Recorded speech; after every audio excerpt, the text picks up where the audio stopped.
সিরিয়ায় পতন হয়েছে 53 বছরের আসাদ সাম্রাজ্যের। 40 বছরের বেশি সময় ধরে এই পরিবারকে সমর্থন দিয়ে এসেছে ইরান। শুধু মৌখিক সমর্থনই নয়, এর মধ্যে ছিল অর্থ, অস্ত্র, এমনকি সৈন্য সরবরাহ। 2011 সালে দামেস্কে শুরু গৃহযুদ্ধ। এক যুগেরও বেশি সময় ধরে চলা এই সংঘাতেও বাশার আল আসাদকে ফেলে দেননি আয়াতুল্লাহ আলী খামেনি। কারণ ইসরায়েলের বিরুদ্ধে প্রতিরোধ সংগ্রামে পাওয়া যায়নি সিরিয়ার মতো এত বিশ্বস্ত মিত্র। তবে বিদ্রোহীদের 12 দিনের তাণ্ডবে সব গেছে জলে। তুরস্কের বিশ্বাসঘাতকতায় পতন ঘটল আসাদের।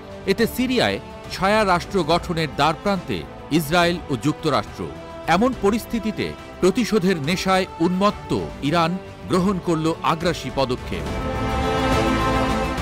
সম্প্রতি যুক্তরাষ্ট্রের দক্ষিণ উপকূলের জলসীমায় দেখা গেছে ইরানের ড্রোনবাহী রণতরী। স্যাটেলাইট ইমেজের মাধ্যমে নিশ্চিত করা হয়েছে এই তথ্য। শুধু তাই নয়, নিউ জার্সির আকাশ ছেয়ে গেছে ইরানের ড্রোনে। মার্কিন গণমাধ্যম বিজনেস ইনসাইডারের প্রতিবেদন বলছে, 1 মাস ধরে রাতে নিউ জার্সিতে উড়তে দেখা গেছে অসংখ্য ড্রোন। ইউএভিগুলো উড়ছিল বেশ কিছু সামরিক কেন্দ্রের ওপর দিয়ে। যুক্তরাষ্ট্রের নর্দার্ন কমান্ড জানিয়েছে এই বিষয়ে তারা অবগত আছেন। পিকাটিনি আর্সেনাল ও আর্লি নেভাল ওয়েপন স্টেশনের ওপর অননুমোদিত বেশ কিছু ড্রোন ওড়ার বিষয়টি নিশ্চিত করা হয়েছে। বর্তমানে পরিস্থিতি পর্যবেক্ষণ করা হচ্ছে।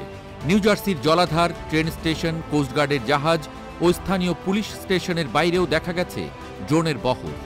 গোয়েন্দাদের বরাতে রিপাবলিকান কংগ্রেসম্যান জেফ ভ্যান জানিয়েছেন, ইরানের এয়ারক্রাফট ক্যারিয়ার থেকেই এই ড্রোনগুলো ছড়িয়ে দেওয়া হয়েছে নিউ জার্সিতে।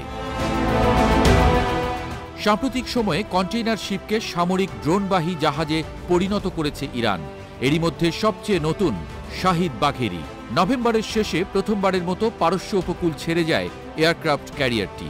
ধারণা করা হচ্ছে নিউ জার্সি উপকূলেই অবস্থান করছিল শাহিদ বাঘেরি। আর এই এয়ারক্রাফট ক্যারিয়ারটি থেকে ড্রোন ছড়িয়ে দেওয়া হয় যুক্তরাষ্ট্রের আকাশসীমায়।